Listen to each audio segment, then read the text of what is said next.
Hello अस्सलाम वालेकुम guys, कैसे हैं आप सब। आई होप सब खैरियत से होंगे एंड मज़े में होंगे। तो गाइस इस वीडियो में मैं आपको बीटीसी की और साथ साथ सारे आर्ट्स की अपडेट देता हूँ कि बीटीसी का और आर्ट्स का आने वाले दिनों में नेक्स्ट मूव क्या हो सकता है। ठीक है, कल लास्ट अपडेट में मैंने आपको बताया था कि ये वाली कैंडल हमें ग्रीन देखने को मिल सकती है। अल्हम्दुलिल्लाह ये वाली कैंडल हमें ग्रीन देखने को मिली और ग्रीन क्लोज हुई। ठीक है, तो अब बीटीसी की जो प्राइस चल रही है ऑलमोस्ट 1,05,000 पे चल रही है। ठीक है, अब बीटीसी जो है वो इस एसआर लेवल के अबोव है। ठीक है, और इसके अबोव ही ट्रेड हो रहा है। तो ये वाली कैंडल आज की जो कैंडल है, ठीक है, अगर ये 1,05,000 के ऊपर क्लोज हो जाती है और यहाँ से बीटीसी आपका इस तरह ऊपर जाए, ठीक है, ये वाला एक लेवल ब्रेक करे 1,07,200, 1,07,200 लेवल याद रखें।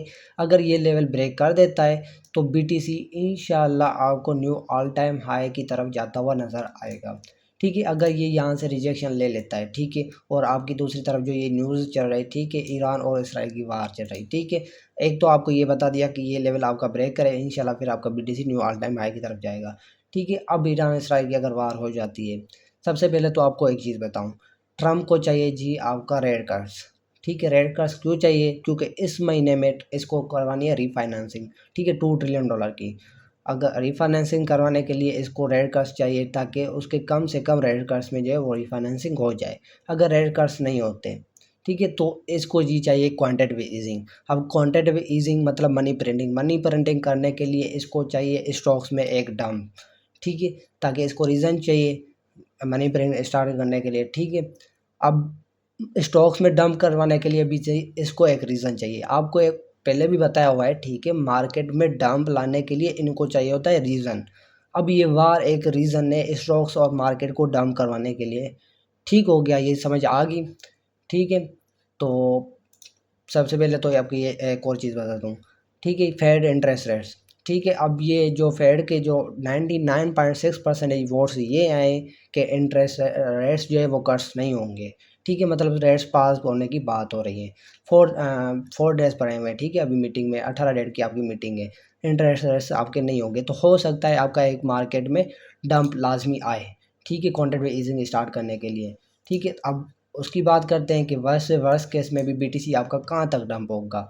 ठीक है, लेवल्स आपको बता देता हूँ, ये याद रखें। फर्स्ट लेवल आपका बीटीसी का जी है ये वाला लेवल। ठीक है, 99.5 के फर्स्ट लेवल। ठीक है, सेकंड लेवल 97.5 के, मतलब 97 के 97.5 के। वर्स्ट से वर्स्ट केस में भी बीटीसी आपका यहाँ तक जाएगा। ठीक है, 92 के। ठीक है, ये लेवल याद रखें 92 के। वर्स्ट से वर्स्ट केस में भी बीटीसी आपका यहाँ तक आएगा। ये सारी लिक्विडेशन आपकी हंट करेगा, ये सारी लिक्विडेशन भी हंट हो जाएगी और यहाँ पे आपका एक सीएमई गैप भी पड़ा हुआ है। ठीक है, ये आपको भी दिखा देता हूँ। ये आपका सीएमई गैप भी जो है वो आपका फिल हो जाएगा इधर। ठीक है, वर्स्ट से वर्स्ट के में भी बीटीसी आपका यहाँ तक जाएगा। ये आपका सीएमई गैप है। ठीक है, ये इधर सीएमई गैप है 92 के पे, ये आपका फिल हो जाएगा। समझ आ गई। उसके बाद ये वीकली कैंडल, वीकली कैंडल भी इम्पोर्टेंस रख रही है अभी बीटीसी में। ठीक है, वीकली कैंडल भी आपकी इसके इस जोन के अबव क्लोज होनी चाहिए। अब ये आपको दिखा देता हूँ। ठीक है, ये सारी ड्राइंग्स जो है मैं हाइड कर देता हूँ। ठीक है, ये सारी वीकली कैंडल्स देखें जो भी ऊपर गई।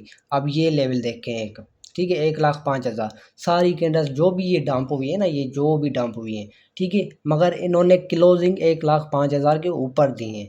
तो ये जो करंट वीकली कैंडल है ये भी 1,05,000 के ऊपर हमें क्लोजिंग इसकी भी ऊपर चाहिए ताकि नेक्स्ट वीक में हमें पंप देखने को मिले।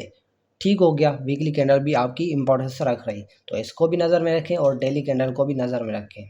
ठीक हो गया। अब शॉर्ट टर्म के लिए भी अपडेट बता दी, स्विंग अपडेट भी आपको बता दी कि अगर ये वार हो जाती है तो बीटीसी वर्स्ट से वर्स्ट केस में भी कहाँ तक डंप हो सकता है। ठीक है, ये आपका फेयर वैल्यू गैप पड़ा हुआ है जो आपको 97 के 99.5 के ये लेवल्स आपको बता दिए। ठीक है, ये लेवल्स भी टेप हो सकते हैं। ठीक हो गया। उसके बाद ये बीटीसी डोमिनेंस की बात करते हैं।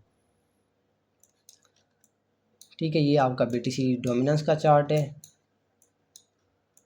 इसमें ड्राइंग हुई पड़ी है, ये शो नहीं है, अच्छा ये हाइड किया हुआ। ठीक है, ये आपको मंथली टाइम फ्रेम में दिखाता हूँ। ठीक है, सबसे पहले तो ये देखेंगे ये पंप कहाँ कब से हो रही है। बाई 22 सितंबर 22 के ठीक है, 2022 से जो है वो पंप हो रहा है कंटिन्यूसली। ठीक है, और अभी जो है ये मंथली आपका सप्लाई जोन है। अब सप्लाई जोन का 50% जोन बन रहा है 67%। ठीक है, तो सप्लाई जोन पे खड़ी हुई यहाँ से इसको गंदा डंप होना चाहिए। ठीक है, मंथली टाइम फ्रेम के हिसाब से। उसके बाद वीकली में भी सेम आपका जो है वो सप्लाई जोन है। डेली टाइम फ्रेम में आपको दिखा देता हूँ। तो डेली टाइम फ्रेम में आपका ये फेयर वैल्यू गैप है, एक बियरिश रिजेक्शन जोन है, यहाँ पे ब्रेकर ब्लॉक भी है आपका, बीपीआर जोन भी है, फेयर वैल्यू गैप भी है। मतलब 3-4 कंफर्मेशन है, यहाँ से इसको डंप होना चाहिए। और ये बीटीसी डोमिनेंस भी काफ़ी दिनों से जो है वो आपकी 1.5-2% के अंदर ही ट्रेड हो रही है। मतलब एक चैनल के अंदर 1.5-2% आपके ऊपर जाती है, 1.5-2% आपकी नीचे चली जाती है। अगर ये पंप होती है तो आर्ट्स वापस आपके डंप हो जाते हैं। अगर ये यहाँ से डंप हो जाती है तो आर्ट्स वापस आपके जो है वो पंप हो जाते हैं। मतलब एक मैनिपुलेशन ही चल रही है आर्ट्स और बीटीसी डोमिनेंस में। ठीक हो गया। उसके बाद ये इथेरियम की बात करते हैं। इथेरियम का दूसरा चार्ट ये है। ठीक है,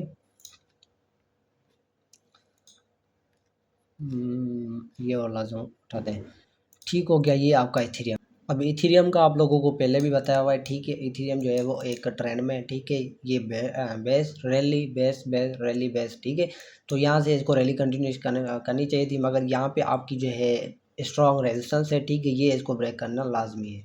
ठीक है, अब इथेरियम की बात करते हैं कि इसको क्या है। ठीक है, ये इसकी डेली कैंडल जो है वो बहुत अच्छी क्लोज हुई है। और अभी जो इथेरियम है वो एक ऑर्डर ब्लॉक के ऊपर ही है। ठीक है, अब इसकी 50% विक का बात करें। ठीक है, कल जो कैंडल बनी थी तो ऑलमोस्ट वो 50%, ये सारी 50% जो विक है वो भी आपकी जो है वो फिल हो गई है। और अभी ऑर्डर ब्लॉक पे ही है, daily order block, bullish order block है। ठीक है, और ये आपकी सपोर्ट जोन है। ठीक है, तो इथेरियम भी आपका लाइक बीटीसी भी अगर 1,07,200 का लेवल ब्रेक कर देता है तो ये भी आराम से आपका इथेरियम जो है 2700 वाला जोन, हाँ 2700 तक आराम से ये आपका इथेरियम आपका यहाँ तक चले जाएगा। और आर्ट्स में भी 10-15% को मूव आपका देखने को मिल सकता है। ठीक हो गया। और न्यू ईरान और इसराइल की अगर वार हो जाती है, वर्स्ट से वर्स्ट केस में भी इथेरियम का भी आपको लोगों को बता देता हूँ कि वर्स्ट से वर्स्ट केस में भी आपका इथेरियम यहाँ तक आएगा। ठीक है, ये आपका ब्रेकर ब्लॉक है। ठीक है, ये सारी लिक्विडेशन या ये जो इक्वल लॉस पड़े हुए हैं। ठीक है, ये आपके स्वीप हो जाने हैं, ये वाले इक्वल लॉस। ठीक है, एक ये इस कैंडल का। ठीक है, तो ये वाला जोन मतलब 2230 और 2200, हाँ 2200। ठीक है, 2230 और 2200 के जोन तक आपका इथेरियम आ सकता है। मतलब ये कितने परसेंटेज का यहाँ पे आपका डंप बन रहा है जी, 12% का डंप है। ठीक है, 12 से लेके 15% का डंप है। तो वर्स्ट से वर्स्ट केस में भी इथेरियम आपका यहाँ तक आ सकता है। तो आर्ट्स में भी आपको 10 से 15% डंप देखने को मिल सकता है। अब ईरान और इसराइल की वार चल रही है, इस पर भी नज़र रखें। लाजमी नहीं है कि इन दोनों में जो है वो आपका आप ट्रेड करें। ये इनका कहना है कि 15 दिन तक इनको ऑपरेशन चलेगा। ठीक है, तो सेफली ट्रेड्स लें। ठीक है, सेफ रहें। लाजमी नहीं है कि इन दोनों में जो है वो आपको ट्रेड्स करें। ठीक है, और मेरे हिसाब से आप लोगों को ना अभी वेट करना चाहिए। अगर आपको कंफर्मेशन ज़्यादा मिल जाती हैं फिर जस्ट आप बीटीसी और इथेरियम में ट्रेड्स लें। आर्ट्स को आप फ़िलहाल अवॉइड करें। आर्ट्स में हाँ स्पॉट के लिए अभी बहुत अच्छी बाइंग हो आर्ट्स में आए। ठीक है, स्पॉट में आप बाइंग कर सकते हैं लॉन्ग टर्म के लिए। बाकी फ्यूचर से अभी अवॉइड करें। ठीक है, बार बार यही कह रहा हूँ, अगर आप ट्रेड्स ले भी रहे हैं तो एसएल अपना लाजमी लगाएं। विदाउट एसएल कोई भी ट्रेड ना लें, वरना आपका अकाउंट वॉश हो जाएगा। ठीक है, तो ये थी सारी मार्केट की अपडेट। बीटीसी का भी बता दिया, बीटीसी डोमिनेंस का भी बता दिया और इथेरियम का भी बता दिया। और पर्सनली मैं फंडामेंटल एनालिसिस के सारे क्रेडिट्स दूंगा जे.एस. राव भाई को। ठीक है, अगर आप लोगों को भी फंडामेंटल एनालिसिस सीखनी है, ये मनी प्रिंटिंग, क्वांटिटेटिव इजिंग वगैरह, ठीक है, तो जे.एस. राव भाई से सीखें। मैं उसको इधर मेंशन कर रहा हूँ टिकटॉक पे, उससे बढ़िया पाकिस्तान में कोई भी नहीं है। जज़ाकल्लाह।